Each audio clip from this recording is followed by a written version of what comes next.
মুহতারাম হাজিরিন, মসজিদে নববীর মধ্যে দর্স চলছে। রাসূল আকরাম সাল্লাল্লাহু আলাইহি ওয়াসাল্লাম বসে দর্স দিতেছেন। এমন সময় এক যুবক ওই কোণার মধ্যে, মসজিদের কোণার মধ্যে বসে রয়েছে। মাথাটা দুই হাঁটুর নিচে সুন্দর করে দিয়ে তারপরে বসে রয়েছে। তা হযরত খিজির আলাইহিস সালাতু ওয়াস সালাম এটা লক্ষ্য করলেন যে যুবক একটা ওই কোণায় বসে রয়েছে, তাকে গিয়ে জিজ্ঞাসা করি।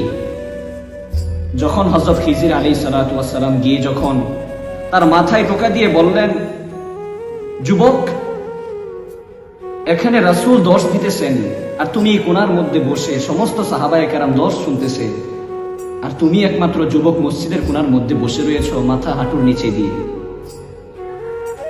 যখন টোকা দিয়ে যুবককে এই কথা বলল হযরত খিজির আলাইহিস সালাতু ওয়াস সালাম, হঠাৎ করে হাঁটুর নিচ থেকে যখন ওই যুবক মাথা উঠায় দেখলো, মাথা উঠায় আস্তে আস্তে একটু রাগান্বিত ভাব নিয়ে যখন মাথা উঠায় দেখলো, কয়, আরে ভাই, সে তো হকের বান্দাদের থেকে সাহাবায়ে কেরাম শুনতেছে আর আমি ডাইরেক্ট হকের থেকে শুনি।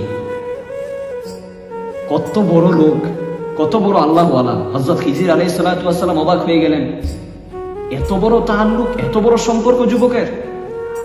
তখন হযরত খিজির আলাইহিস সালাতু ওয়াস সালাম আরেকটু ট্রাই করলেন, দেখি সে আমাকে চিনতে পারে কিনা। যখন যুবককে আবার মাথায় টোক্কা দিয়ে বললেন, যুবক, রাসূলের দর্শ শোনার কি তোমার মনের ভিতরে কোনো রগবত নাই? তুমি কি আমাকে বলতে পারবা যে আমি কে?